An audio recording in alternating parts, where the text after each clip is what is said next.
Hey everybody, welcome to the podcast today. One of our most popular guests is Mike Larkin. Dr. Mike Larkin knows a lot about fish. He's been on the podcast to talk about bonefish, tarpon, jacks, and then we did another podcast with him where he was going through a process of buying his own boat, buying a used boat, and he had a lot of questions about that. And that was also a very popular podcast. Today, we're having Mike back because I like fish. We all like fish. And Mike knows a lot about weird things that some fish do. That's the topic of this conversation today. Weird things that fish do, interesting things that fish do. Some you might have known, some you might not have known. I hope you're going to enjoy this conversation with Dr. Mike Larkin as well. Here we go. This is Mike Larkin, and this is the Tom Rowland Podcast. Dr. Mike Larkin. I'm just kidding. Mike, what's up, man? How are you? Good, Tom. Good to see you too. Yeah, I enjoyed visiting with you at iCast. We came up with some good ideas, including the topic of today's podcast, which is weird things that fish do, fun facts about fish, strange phenomenon. You know all of these things. I would say I know all of them, but a couple. But I also thought about a couple comments on your some questions you asked me last time. Yeah. Should I bring that up too, or should I bring that at the end? But first, let's go with the 1 minute hot seat. We're gonna try to make it all the way through all these questions, and they're simple questions, usually either or, and it's just the first thing that comes to your mind. It's a good way to loosen up and let the audience get to know you a little bit better, and also first we might thing find that comes to my mind. Yeah, we might find out something interesting about you that we didn't know before. Okay, are you ready? Sure. Okay, here we go. Inshore or offshore? Inshore. Rock country or other? Rock. Mountains or beaches? Beaches. Sunset or sunrise? Sunset. Text or calls? Definitely call. One thing you're afraid of? Millennials. No, scorpions. Scorpions. I'm also afraid of millennials, but scorpions. Winter Olympics or Summer Olympics? Summer Olympics. Fiction or nonfiction books? Fiction. Audiobook, paper, or Kindle? Paper. Last book you remember reading? Changing the Game by John O'Sullivan. Nice. Office, Friends, or Parks and Rec? Office. Which technological gadget do you rely on the most in your daily life? I'm guessing my computer, which I'm looking at right now. I use that probably every day. Okay. If you could have one superpower permanently, what would it be? Breathe underwater. What's a hidden talent or skill that you might have that people might not know about? Breathe underwater. Yeah, I wish I could breathe underwater. Name a movie that always makes you laugh. Dumb and Dumber. Plain black coffee, or fancy coffee drink? Neither. I drink water. Okay. Cat or dog? Dog, definitely. Breakfast, lunch, or dinner? Dinner. Dessert, actually, but I'll go with dinner. All right. Lifetime best catch? Watching my son catch a 26-pound permit. Right on. Okay. Well, we went way down the list. All right. Those are good answers. So your son catching a 26-pound permit, where did that happen?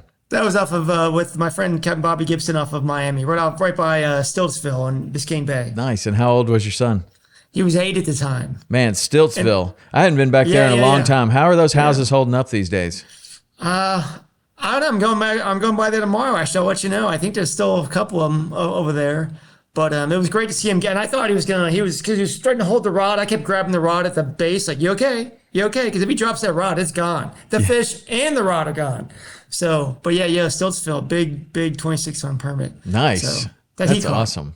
How cool would it have been to be offered a spot at Stiltsville and been able to go out there and build a house out there back in the day when all that went on? That's so cool. I've talked to some of the people. They've been, because one time I got caught in a storm. I went under it, and it was a boat there, and it was one of the owners. I said, "You mind if I come here?" And the guy was really friendly at the A-frame flat. And anyway, I just found him like, "Hey, there's a lightning coming. Can I hang out here?" I won't get inside or anything like. But yeah, those people. I was surprised how friendly he was. Let me tie up the boat underneath, and so I was like, "Yeah, you got a great location here." Yeah, it's so cool. There's some places like that in Texas too. I actually have a book over here from this other fellow, Mike Medrano, and he did a whole book about stilt houses in Texas, and they have a lot of those over there. And I have this whole coffee table book, and it looks very similar to our Stiltsville, but it's in Texas. All along the coast, they have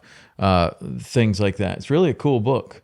If anybody's interested in those kind of things, it's he's a cool guy, and really did this beautiful book with incredible photography and everything. It's really cool. So weird things that fish do. Yeah, first I want to bring up a topic. Last time I think we talked, you asked me about manatee eating flesh, eating like fillets. And I was like, I don't know, Tom, I don't know what you're talking about. Well, sure enough, since then I went to a conference and I sat next to a manatee biologist. So I put him aside to break. I'm like, have you ever heard of a manatee eating like a fish fillet? He's like, oh yeah. Yeah. So anyway, I guess they've seen in the Keys, they've actually found fish meat or, in the stomach of manatee. So it's not like a primary, not a big part of their diet, but he's like, yeah, for some reason, and they have video of it, and they found fish meat in the bellies of manatee.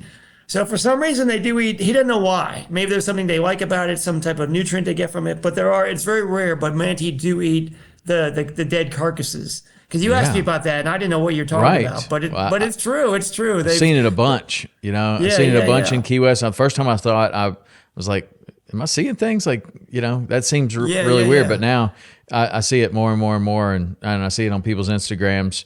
Nick Stanzik or somebody will throw a swordfish skin in the water, and a manatee will come right over there and just start chewing on it. So I get some flesh flies from Alaska. Maybe I'll throw that from a manatee next time I see one. I mean, if you do it at the right place, I'm sure you could hook up at the fillet table. I'm not sure that you would want that. It's not BS. You got me on the spot when you asked me that, but I looked into it, and it was the FWC manatee biologist. He's like, oh yeah. Okay, so the next thing we need to find out is what's going on with the tripletail and those red spots on the side of the tripletail. I think I asked you about that too. I'll work on that one for the next podcast. Yeah, it's got to be a spawning behavior, I think, that's doing it. But they look sunburned, when you can even see them like a long way away. You can see a black fish out there with a red spot on it from a long way away. And then they all had it, but it's not like, I thought maybe they're rubbing up against the buoys and stuff like that, but it doesn't look like that when you get close to them. It looks like, I don't know, something's been rubbing up against them, but not something rough. And it's all in the same area. But I don't know. I've asked a bunch of people about that, including scientists, and nobody knows. Yeah, I mean, there's a lot of theories, like bro science, like what I throw out there, but nobody like you has come forward with a real answer. But anyway, I can get into the fish. But just some fun facts about fish, especially here in Florida. So I always like to start off. So a quick story. When I was at University of Miami, I took this ichthyology class. This guy, Professor Bob Cowan, and in the very first class, you come in. This is just see my age. He's got a chalkboard, right? He writes on the chalkboard, "What is a fish?" And then like people, "Oh, what's a fish?" Just describe what is a fish. And some people jump up, like one person from me asks, "Oh, they live in water." Then he goes, "No, they don't. African lungfish can live months without water, without being in water." And then someone else jumps up like, "Oh, it's an animal that has scales." He's like, "No, there's some eels that don't have scales." And I remember I asked, if they have a backbone. He's like, "Well, hagfish don't have a true backbone. They can tie themselves in knots." But I guess the point that the professor was making was that they're so diverse that there's really no clear description of what is a fish, because you say something and there's an example where they break it. So, in fact, there's over 30,000 species of fish. It's the most diverse group of animals on the planet. Wow. So that's what I think it was a really neat introduction to show how diverse they are. And some fish can even generate electricity. So either to keep predators away or for prey, so it just amazed me how diverse fish are, which is definitely my favorite animal. Probably yours too, and a lot of people that are listening to this group. So are there any others? I didn't know there were others that could be your animals? favorite. Yeah, that should be a question on the list. Favorite animal, favorite fish. Animal. And if they say no, then just hang up on them. If they say it's not, if they give like cat or something like that.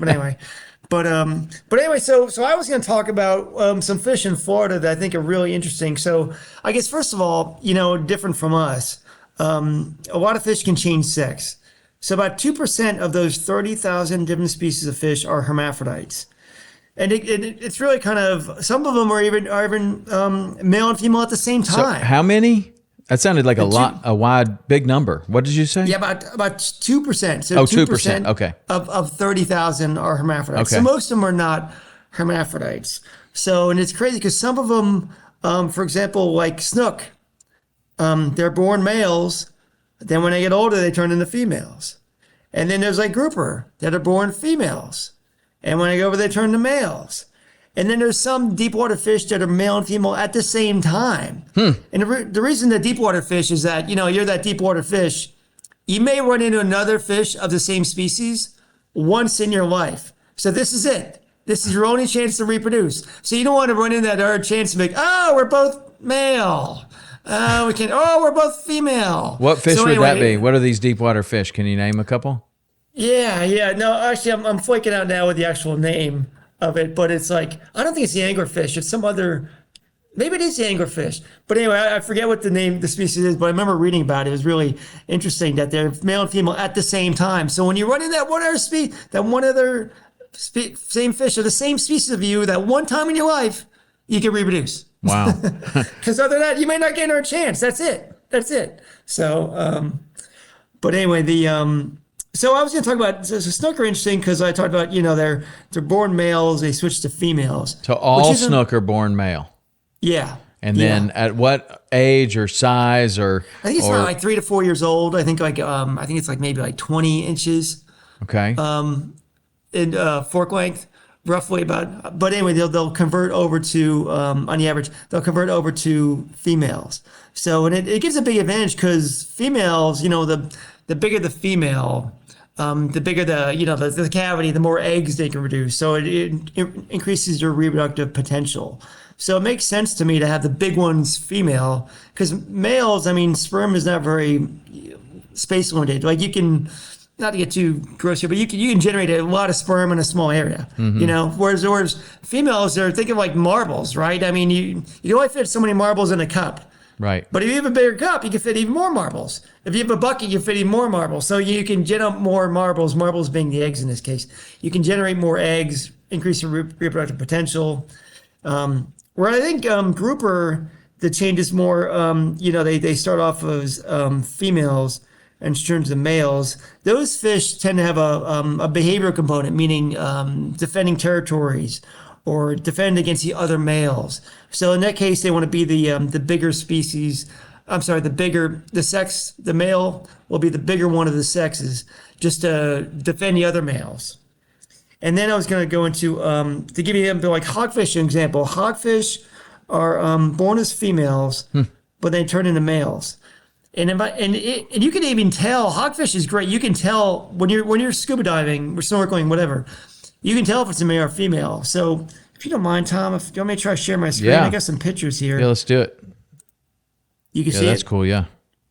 So what I'm showing you here is, here's a male over here, which has the big longer snout, the dark mask on the head, the dark fins. So the males are obvious. The females, you can see, it does not have the long snout. The mask is not all, the dark mask on the head there. So so you can actually tell.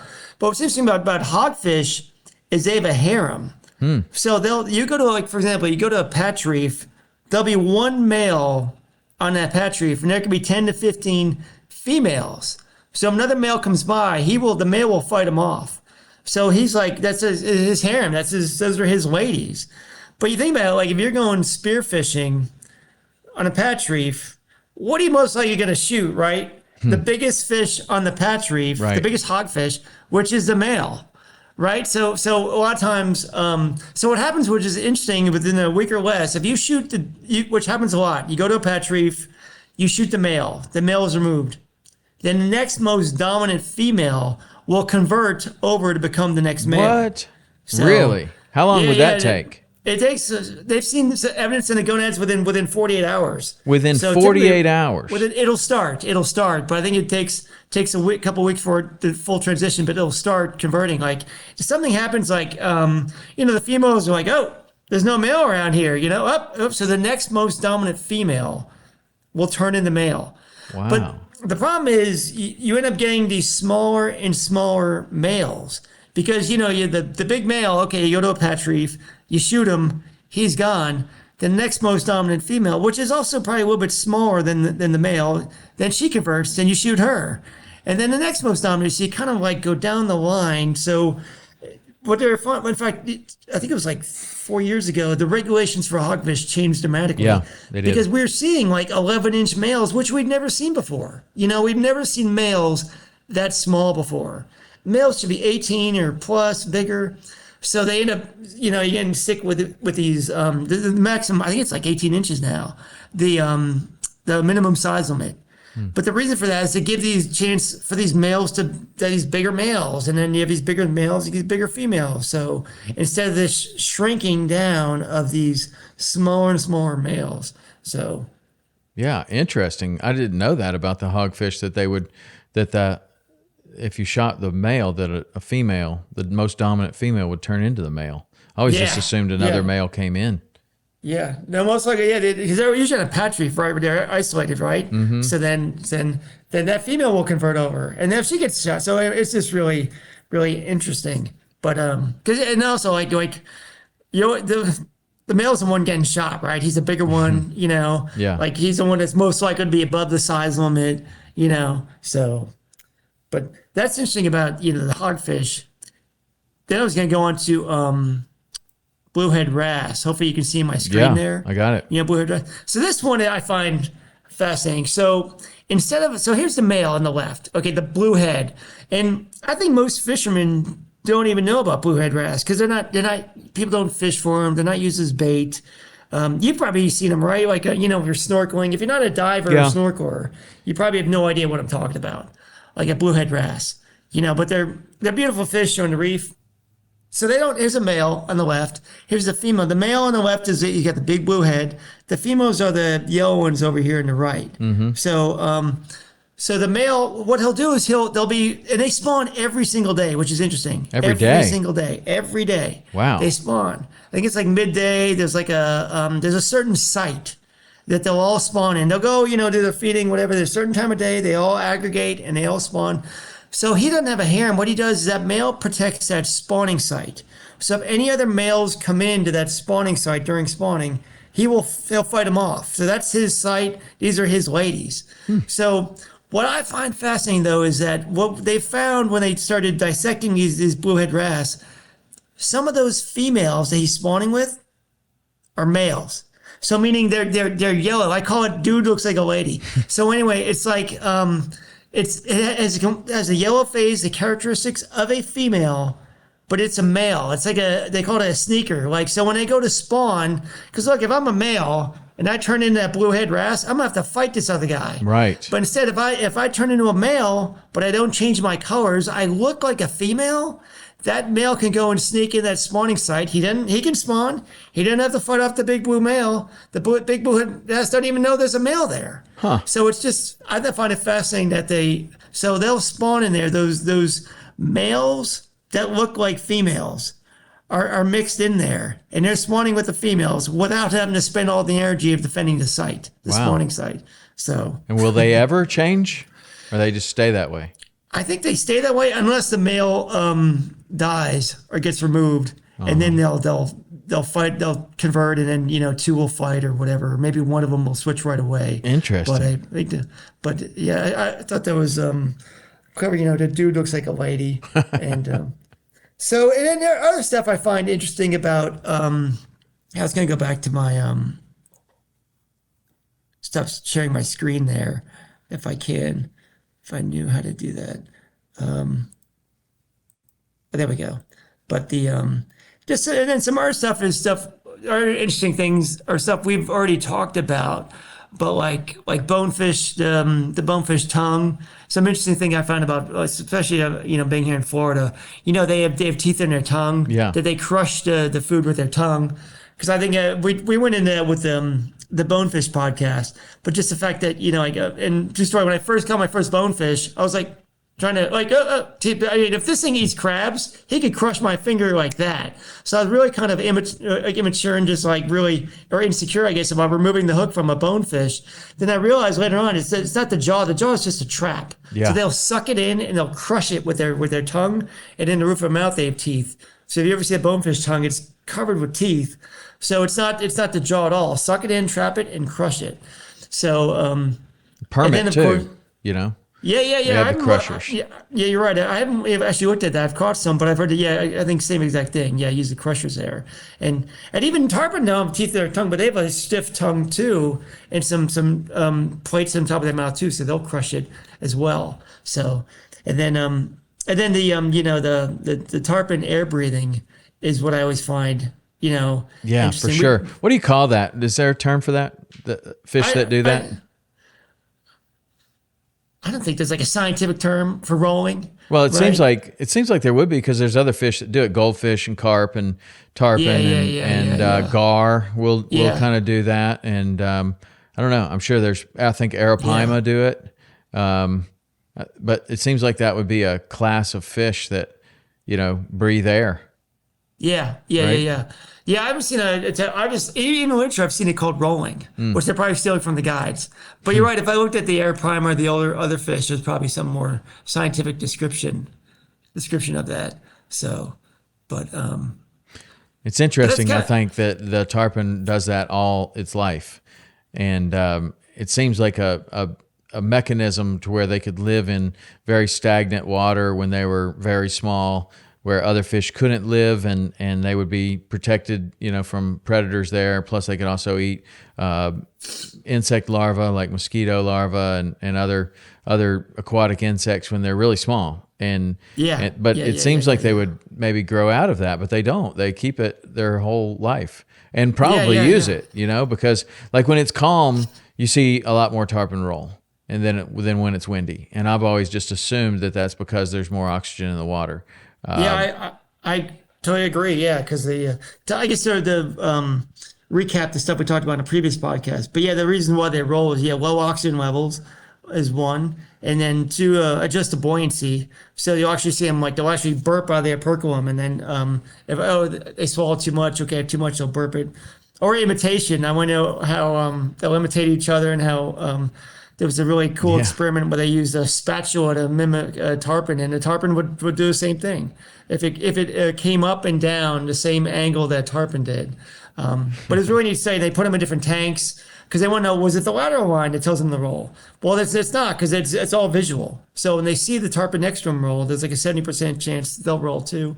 But and then not that you want to gut a tarpon, but if you ever do have one, shark or whatever, they're you look at a swim bladder of like a red grouper or a snapper. It's like a balloon. It's just a white balloon. But the swim bladder of a tarpon, it really looks like a human lung. Like it's got like the alveoli. Like it looks. If you ever see it, and we talked about also before that webbing that they have. If you ever see the gut of a tarpon, I've seen this in marlin too. Fish that jump. They have the webbing around their internal organs. So when they're jumping, I think it's like they have to, because or else when they're jumping, their organs will be slashed all over the place. But instead they have a webbing to keep it contained and keep it secure. Wow. So that webbing really jumps out at me. And then the lung is like, this is different, right? This looks like a human lung. Wow. The tissue inside there. Do you see other fish that jump, like a largemouth bass is a jumper? Does that have that same webbing, or is that a saltwater thing? That's a good question. I've actually never gutted a largemouth bass, so that's a good question. I definitely see it in marlin. Marlin have it. I would think bass. I don't know. It seems like I don't even know if snook have it. I got to pay closer attention. What about a kingfish? Nobody jumps higher than a kingfish. Yeah. But I wonder if it's also like they like tarpon jump consistently, like they'll jump several times. Whereas, I mean, correct me if I'm wrong, kingfish will jump like once, right? Or they're trying to strike the bait and then they go straight up. Where it seems like tarpon and marlin and sailfish, they go nuts, right? Mm-hmm. They jump. They can jump several times during a fight. Whereas I haven't seen it in kingfish, king mackerel, or bass. I wonder if it's more popular in the fish that do frequent jumps. Like I'd like a ladyfish. I bet you they would have it. The webbing. I know marlin do and sailfish. in Tarpon. Is there a name for that webbing? There probably is. I don't know. Probably is. But I don't know what it is. I just call it webbing, that material there. Yeah. It's just interesting because, like we had a Tarpon dynast and you fillet, it's filleting it and you're like, oh, this is different. And then also they have these arteries, because we had to fillet a bunch. We're doing satellite tagging. I tagged one for practice and it was bleeding. Like, why is this fish bleeding so much? And we filleted it. We practiced at the hatchery at University of Miami. And then they always have these extra arteries to deliver that oxygen from the swim bladder throughout the body that other fish don't have.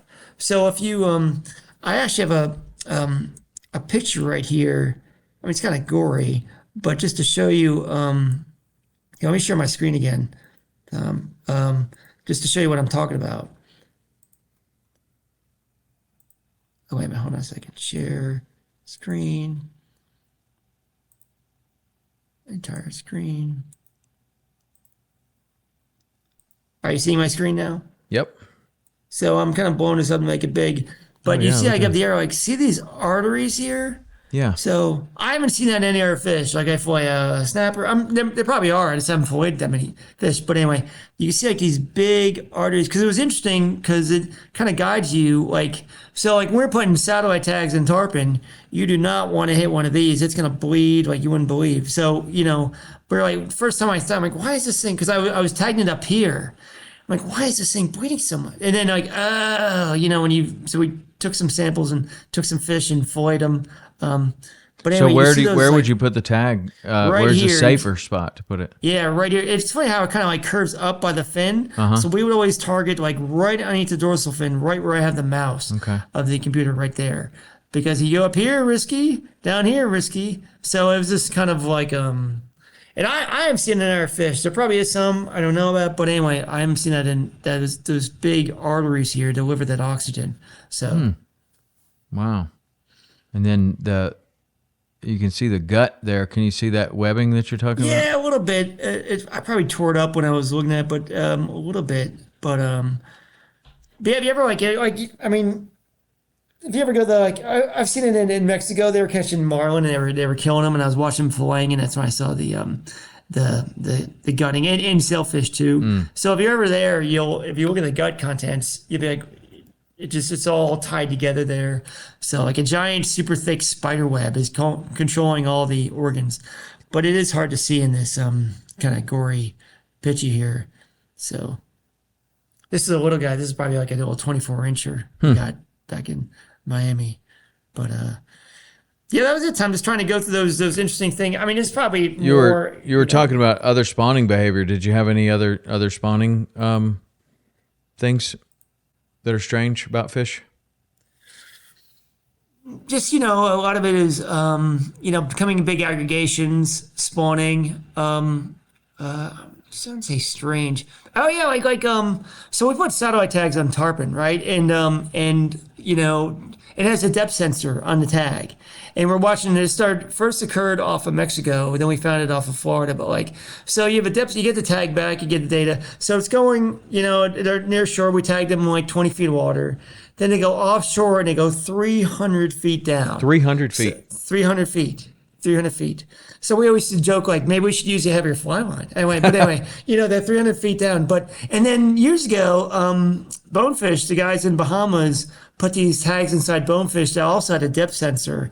And same thing, when they're going offshore, they make that 300, 200, 300 feet, that super deep dive, like a cliff down there.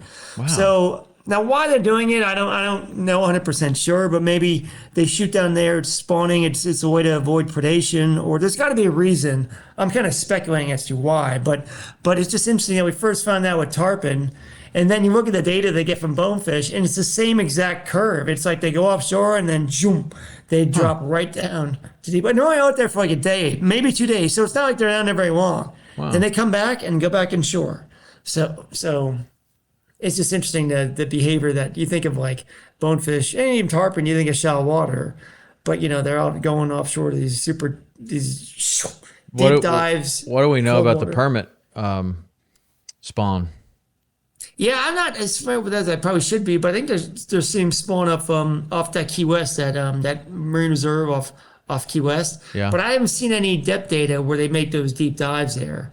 I think they're just doing it. No, actually, let me still come back to me. In the Tortugas, we did see some spawning as well, but it was just basically on an 80-foot reef above the reef, from what I've seen. So it wasn't anything like big aggregation. It was a big aggregation, but it wasn't anything like that deep diving like we saw with the bonefish and the tarpon, and also tarpon are quite different, right? They're a jack. Yeah. Whereas and they have whereas bonefish and tarpon have that unique leptocephalus, like that eel-looking like larvae. Yeah. Now, so bonefish and tarpon are related somewhat. Is eels. that correct? Yeah, they're both eel-like in their larva stage or whatever. In fact, that's really why I think they grouped them that way, in my opinion, because the eels have the leptocephalus larvae, and so do the ladyfish and tarpon and bonefish. So that's why they're grouped that together. So yeah, you could argue that a tarpon is more closely related to an eel than it is to a permit, or it is to or even some of the other bait fish that they look similar to. But I think the real reason for that classification is that leptocephalus larval stage. It's interesting. And the like you mentioned, the bait fish that they look similar to, there are like different herrings and other things that they look just like those, for the most part, are very similar. And those, no relation. Correct. And I looked at that, like, they're not that far. Like, they have this line and then these branches. Mm-hmm. So I remember, like, those copeids they're not far, but the eels are closer to in that branch, than you would say, than the copeids and those bait fish you're talking about. So I think, and I wonder if it's more what's called convergent evolution, like meaning it's not like they started with the same ancestor and then they branched. Instead, like they started with different ancestors and they just happened to, because of the environment they're in, come together and they look similar because there's some advantage to having the fins there, that body form or something like that. So it's more like, instead of like one ancestor like this, I think it's more of an example of convergent evolution. Gotcha. What I was just thinking about is like the different fish that are born male or female. And then we've kind of, like you said, it's because they need to fight off predators or all these different things.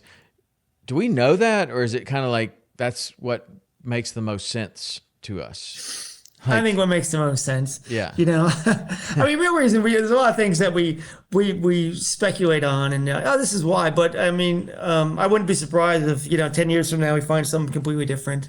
Like you kind of, collect your data and your evidence, and this is what I think is most likely.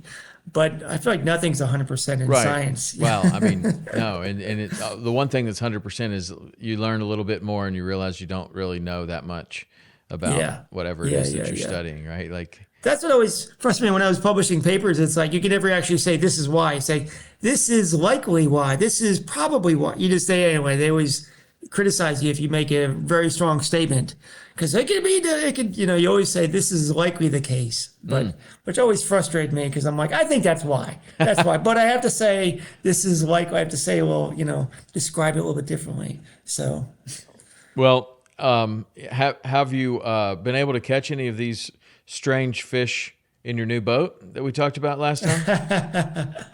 I've hooked a tarpon. My son hooked a tarpon. We haven't got one to the boat out there. And then off a bait. It was funny. We were off we saw him moving, and we got real lucky. Had a level full bait, and we got there, and I saw him cruising along the beach, and it was like a sandbar. So I'm like, let's go right in front of that sandbar. We'll anchor up. We threw a bait, we threw out some bait, and we saw a couple go by. Within 10 minutes, he hooked up with one, and we had it for like 10 minutes also, and we lost it. But then we went back to that same spot, and then we could see tarpon coming, and he hooks up with one. It was a shark, black-tip shark. I'm like, what? And he does it again. It was him and his buddy. They kept going back and forth. But we hooked 3 other sharks, like a black-tip. I think that one was a sandbar. But what amazed me was, like, I'm seeing these, the water's clear. I'm seeing these tarpon going by. I'm like, where are these sharks coming from? Like, I'm not seeing sharks go by me. I'm not seeing. But they were, so we hooked that one tarpon, and then we got 3 big sharks, like probably 5-6 footers. But it just amazed me. You hear all the stuff about sharks, attack sharks coming back, a lot of population of sharks going like this. Yes. Well, I saw it too, and what amazed me was I was, because I'm up in the where I was fishing off the stern. I'm constantly looking. Oh, here comes tarpon, and then the line goes out. But anyway, I never even saw a shark until it was on the line. They're sneaky. But we definitely saw tarpon. Yeah, yeah. Like I sneaky. thought because in the Keys or in Miami, I'd see them come across the flat. We were probably like 8-10 feet of water.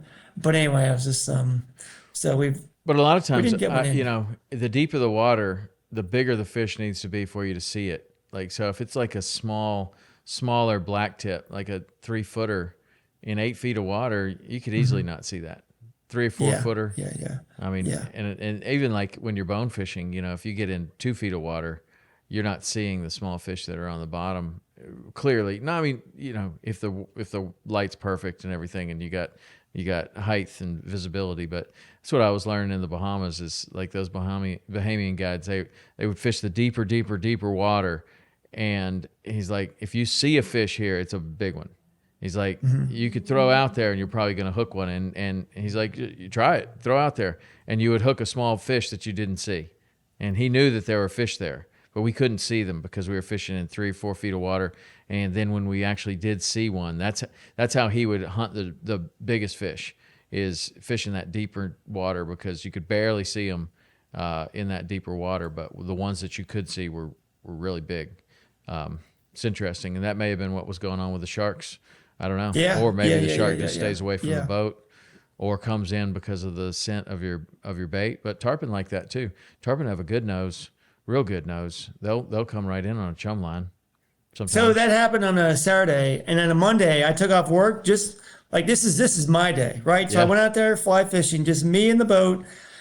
I must have cast probably 50 to 100 times. I never got a tarpon. And I had a lot of daisy chaining fish. Yeah. So I'm like, okay, well, we'll shoot on this side. But have you had luck with that? Like I didn't. I never got a bite all day, and I probably cast 50 to 100 times. Well, certainly over the years we've had plenty of luck with the daisy chaining tarpon, but I will say that catching a fish on the ocean seems to have gotten harder and harder and harder.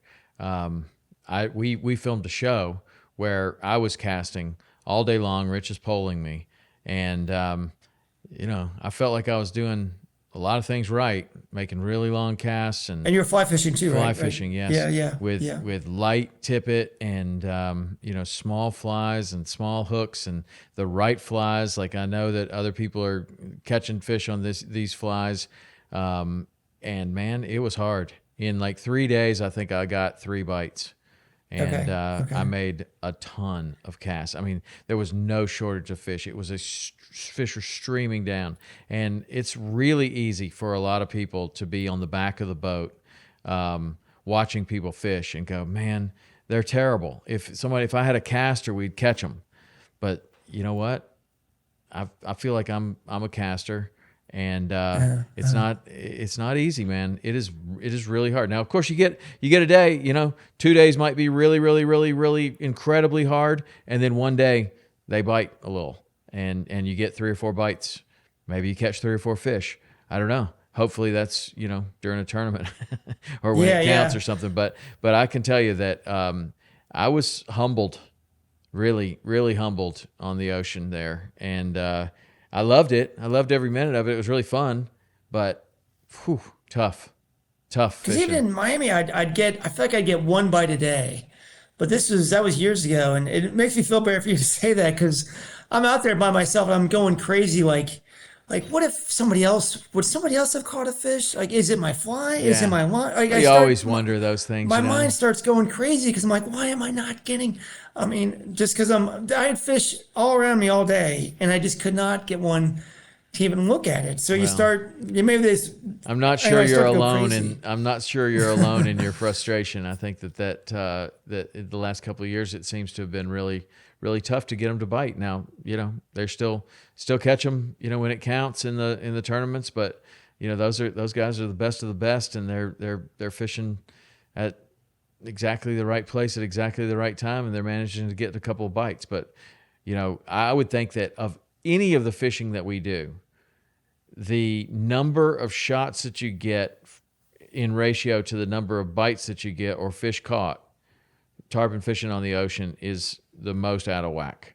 You see so many fish, and you get so few bites. Yeah. And I mean, it's great fun because you're seeing these incredible creatures in shallow Yeah, water, and yeah, it's yeah, beautiful and it's clear, and they come by and they like wink at you. You can see it, like you can see everything about the fish, right? Like you can see their eyeball, and they're just, I don't know, man. They just seem like, in some ways, some days, they just seem like all of them are just like not interested. It's like I was just frustrated because I'm up there, but like, so 3 days, that Saturday, my son hooked one with a live bait in like 10 minutes. I'm like, these fish are going to eat. So Sunday we did nothing. Monday I went out with a fly, and I'm like, how did my son get one in 10 minutes with a bait though? And I'm out here all day casting, but it does make me feel better, Tom, because I actually didn't do it again. I just did some snook fishing, and I'm like, I don't know. I was just so frustrated from the experience of spending all day casting. Yeah. Like my wrist hurt for days just from casting that 12 weight, So I know the feeling. I know the but, feeling. on a side note, when I saw you at iCast, and what's going in my mind is the lithium batteries. Do you have lithium batteries in your? Sure do. Lithium Pros. So, lithium Pros. So I'm looking. I think next year I want to upgrade my batteries to lithium, and then they're supposed to last longer.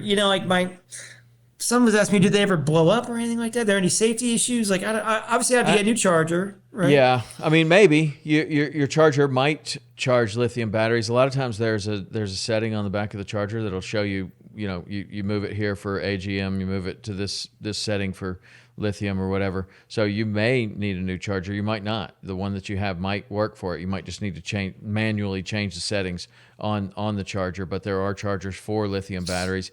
I find that the biggest advantage of the lithium batteries for me is weight and size, right? So 3 12-volt batteries for my trolling motor set up in the bow of my bay boat.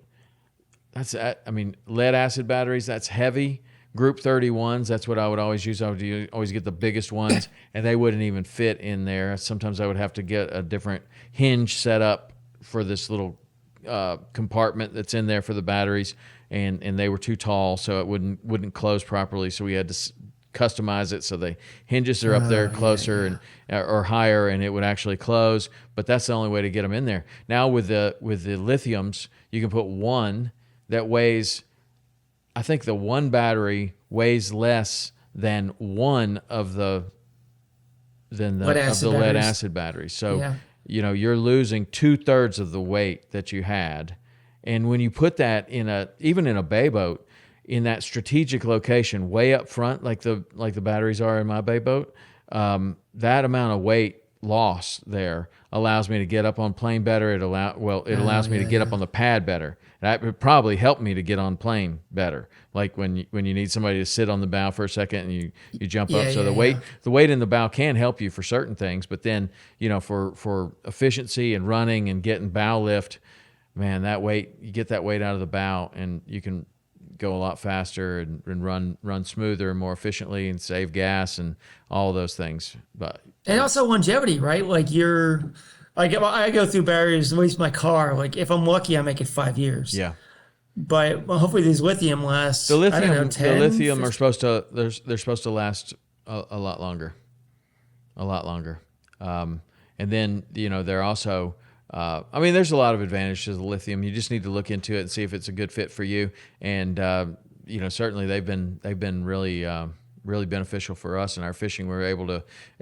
Really, there's been a lot of technological advantages now. Like the trolling motors pull less amperage, I believe, than they used to. Their chargers now, like the power pole charger, when we're running, it's routing charge from the motor to the trolling motor batteries or to whichever batteries. It's a smart charger, so it'll route to the battery that needs it the most. Or you could even set it up to where, first of all, it's going to make sure that your starting battery is the priority, and it's going to route everything to the starting battery until it's full. And then it'll that charge will overflow into whatever is set as a secondary priority. So that would be the trolling motor batteries.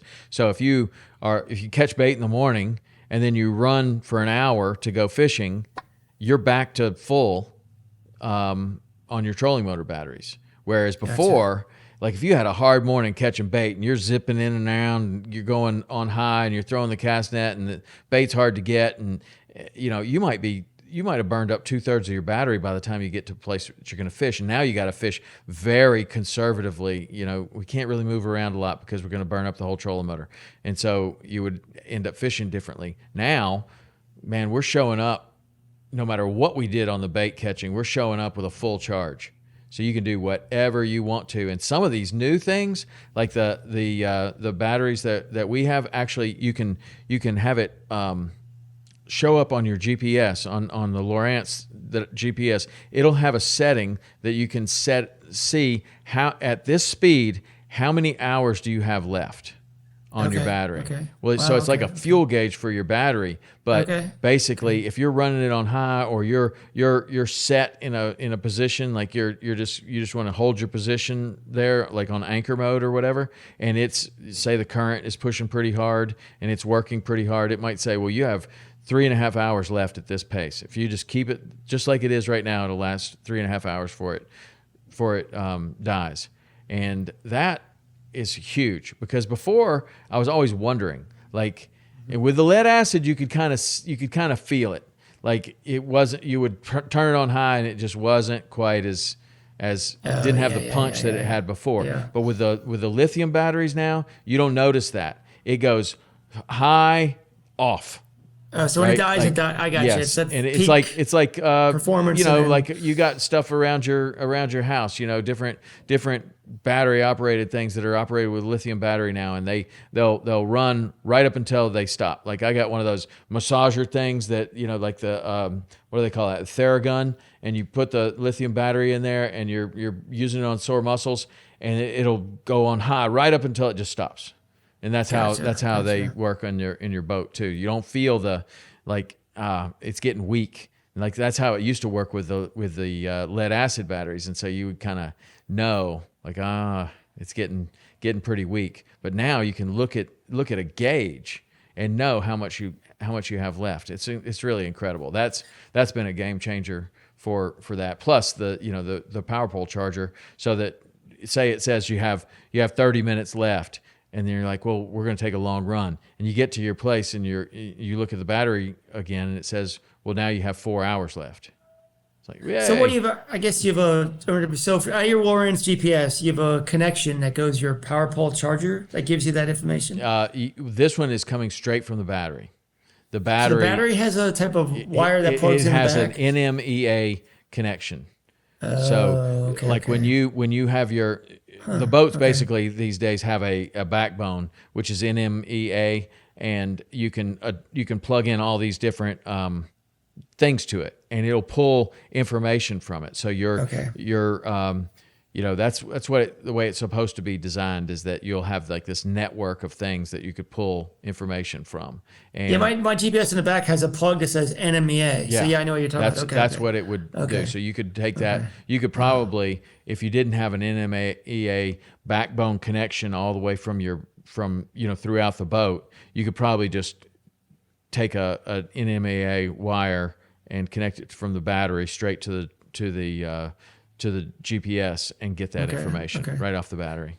So is that the future of boats? Meaning, like, I still have some gauges, like for my battery, for my fuel, my RPM. But the future is like, all right, one big screen that has all your data. It could have your battery, it could have your RPM, has your I think GPS, that is the future, but sometimes that's not the best, in my opinion. So that goes out, you're screwed, right? I mean, yeah, but also like in a simple example is, if you're a charter guide and you have a cast net in your hand and you're trying to tell your customer, hey, I'm getting ready to throw on this bait and I need you to turn the live well on.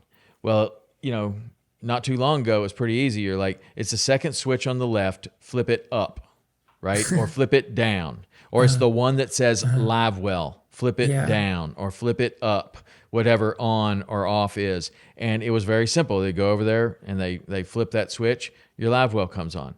Now, sometimes it's a couple of pushes across the menu, which is really difficult to tell someone how to do, and it's even more difficult when you've got the whole cast net in your hand and you're wet and you're trying to do this. Yeah. And so it just takes a little.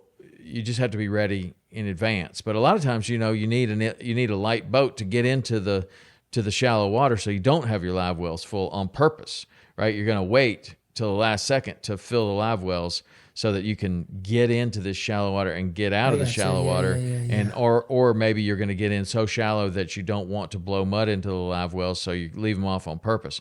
And I gotcha. so sometimes you need help from other people, and that's the simplest way of like.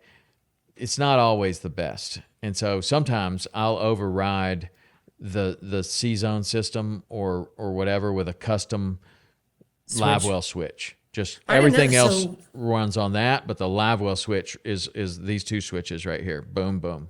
Yeah, I didn't even think about that because I mean, but like my live well switches they're all switches. I didn't even think about having your live well, your communications like that on your screen. Yeah. Like it I could always be thought, your bilge pump. It could be your nav lights. It could be everything and anything that you flip a switch.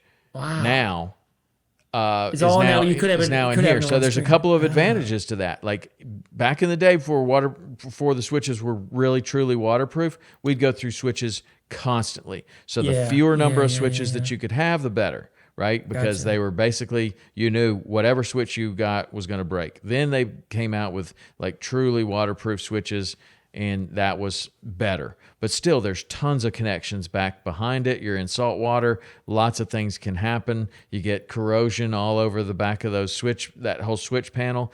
That goes to now one switch, one connection that's usually found in the console. It's much drier. It's much cleaner. Like there are big advantages to doing it that way, and there's also some things that aren't an advantage, And so I think the best of the best is like to know your boat so well, and you're probably not going to on the first boat that you ever buy, but to realize like these are things that the way that I fish or the way that I run this boat, this is the way I want it. Might not make sense to anybody else. This is the way I want it. And that's the way it makes sense to you, and that's the way you fish. Great. More power to you. That's the way you should have it, Yeah, which I kind of like, Mike. That switch is like, oh, I'm turning the light, not the lights. It's a switch and all that. Yeah. So, and then that Power Pro charger that works on your Lithium Pro and is your starter battery Lithium Pro too? Yeah, everything we got is. I think I have an AGM battery for my starter, and then I have lead acid for my like house batteries. So, but anyway, you have to look into that because I think I got another year of life. They're about 4 years old, my batteries. So I think I'll get it. So I'd like to look into Lithium Pro. Yeah, definitely look into those. They are, I think they're really good. And they have, I mean, you'll get so much more time out of your trolling motor, and feel pretty secure on your starting battery as well. And I just like the idea of reducing weight because sometimes like my kids will bring their friends on the boat. And I can just feel the boat going. So anyway, the more I can reduce the weight, I'm just a fan of that. Or if I'm trailing it, it's a mental thing. Like, oh, it's 80 pounds lighter. That's a kid, Yeah, it is. So, that's a kid. So I like, yeah. That's a kid. But you asked me about my my superpower, breathing underwater, because I say that because on Sunday I'm going off Miami. I'm going lobstering. Oh, you are. So that's one of my addictions that I've really missed. So now that I have a boat, now I can do it. So, yeah. So did you hit mini season, or is this going to be the first one for you? I want to. I was out of the country. I had to go to a wedding for my cousin, so I missed it. I wish she planned it better around mini season, right? But anyway, I missed mini season. But this is the first year I've had a boat during lobster season. Oh, you're going to have a great time. And my kids have never done it, so I'm bringing my kids with me too. It's the greatest thing for kids, man. I love lobstering for kids. It's just fun, the way that you do it. It's visual. You go down there. You're physically active. You scoop them up. It's not that easy to scoop them up. You got to really kind of finesse it a little bit, and then there's a reward. There's this huge reward at the end of a lobster dinner. So it reminds me of like an Easter egg hunt. Like I'm 8 years old again. I'm doing an Easter egg hunt. Like where are the eggs? Although these eggs could get away, right? They could sneak away or disappear in the cloud or whatever underneath a rock.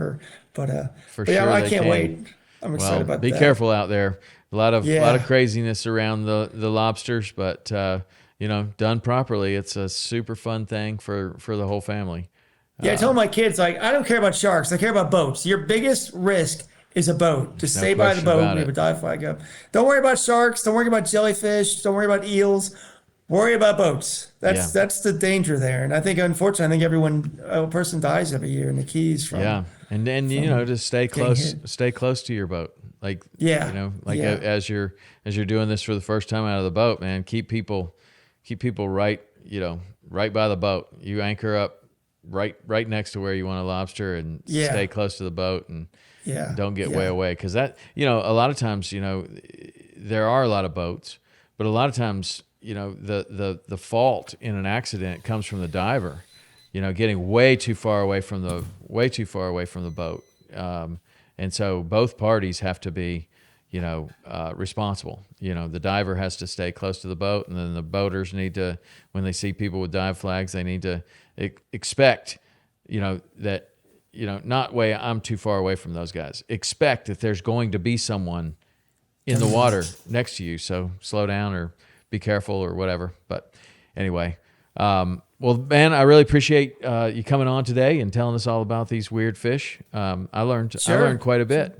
Sure, anytime, Tom, and I'll keep hitting you up for more ideas for podcasts. Okay. These are fun. All right, sounds good, man. Well, you have a great afternoon, and anytime you got another podcast idea, Mike, let us know. We love to have you on.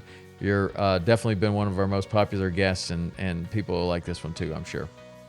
Great. Thanks, Tom. All right, thank you. See ya.